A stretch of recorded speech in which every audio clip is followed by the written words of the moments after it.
जय शिवराय मित्रांनो राज्यातील धान उत्पादक शेतकऱ्यांसाठी राज्य शासनाच्या माध्यमातून एक अतिशय मोठा आणि महत्त्वपूर्ण असा निर्णय घेण्यात आलेला आहे, ज्याच्यामुळे राज्यातील धान उत्पादक शेतकऱ्यांना जमीन धारणेनुसार प्रति हेक्टरी 20,000 रुपयाचं प्रोत्साहनपर अनुदान अर्थात धानाचा बोनस दिला जाणार आहे। आणि याच्यासाठी राज्य शासनाच्या माध्यमातून जवळजवळ 1800 कोटी रुपयाच्या खर्चाला देखील मंजुरी देण्यात आलेली आहे।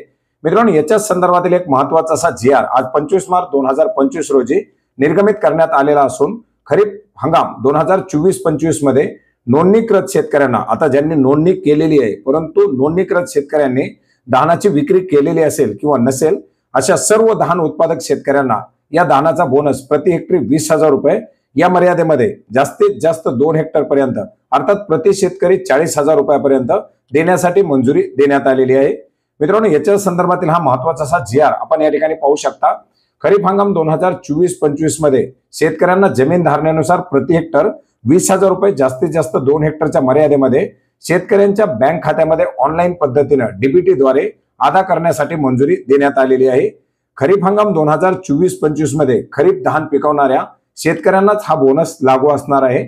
2024-25 मधील किमान आधारभूत किमतीवरती प्रोत्साहनपर राशी द्यावयाची असल्याने पणन हंगाम 2024-25 साठी धान भरड धान्य खरेदीबाबतच्या संदर्भातील शासन निर्णयानुसार ज्या काही अटी शर्ती आहेत या अटी शर्तीच्या अंतर्गत शेतकऱ्यांची नोंदणी झाली असल्याची दक्षता घेण्याच्या सूचना देखील याच्यामध्ये देण्यात आलेल्या आहेत, ज्याच्यामध्ये किमान आधारभूत किंमत खरेदी योजनेअंतर्गत नोंदणीकृत शेतकऱ्यांपैकी प्रत्यक्ष धान लागवडीच्या क्षेत्राची ई-पीक पाहणी, ई-भूमी, महानोंदणी पोर्टल इत्यादी पोर्टलवरती पाहणीद्वारे खातर जमा करून तसेच वन जमिनी, देवस्थान जमिनी व शेती महामंडळाच्या जमिनी प्रत्यक्षात खरेदी केंद्रावरील ज्या शेतकऱ्याच्या ऑनलाईन नोंदणी घेतल्या आहेत अशा सर्व नोंदणीकृत शेतकऱ्यांना त्या धानाची खरेदी विक्री झालेली असेल किंवा नसेल तरी सुद्धा त्यांच्या जमिनीच्या 7/12 उतार्यावरील क्षेत्रापैकी प्रत्यक्ष धान पेरणी केलेल्या क्षेत्राची खात्री करून त्या शेतकऱ्यांना हे बोनस दिला जाणार आहे।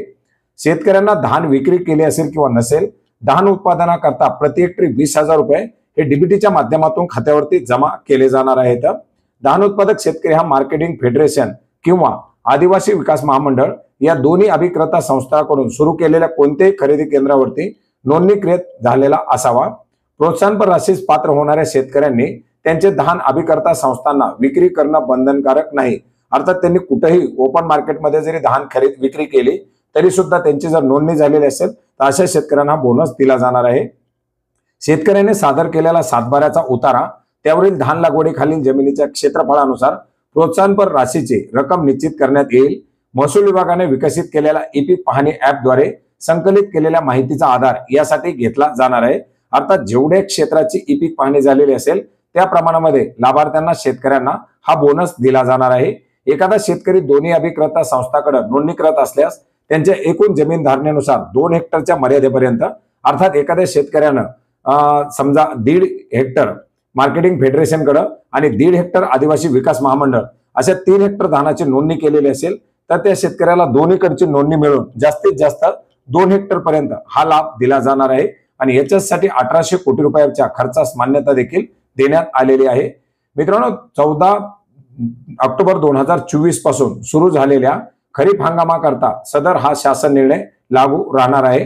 मित्रांनो, अशा प्रकारचा एक महत्त्वपूर्ण असा शासन निर्णय घेऊन राज्य शासनाच्या माध्यमातून शेतकऱ्यांना एक मोठा दिलासा देण्याचा प्रयत्न केलेला आहे। आणि अर्थात आता या शेतकऱ्यांच्या खात्यामध्ये जास्तीत जास्त 40,000 रुपयापर्यंत अनुदान हा बोनस जमा केला जाणार आहे। मित्रांनो, हा महत्त्वपूर्ण असा GR आपण maharashtra.gov.in या संकेतस्थळावरती पाहू शकता। याची लिंक आपल्याला या व्हिडिओच्या डिस्क्रिप्शन बॉक्समध्ये सुद्धा मिळेल। धन्यवाद।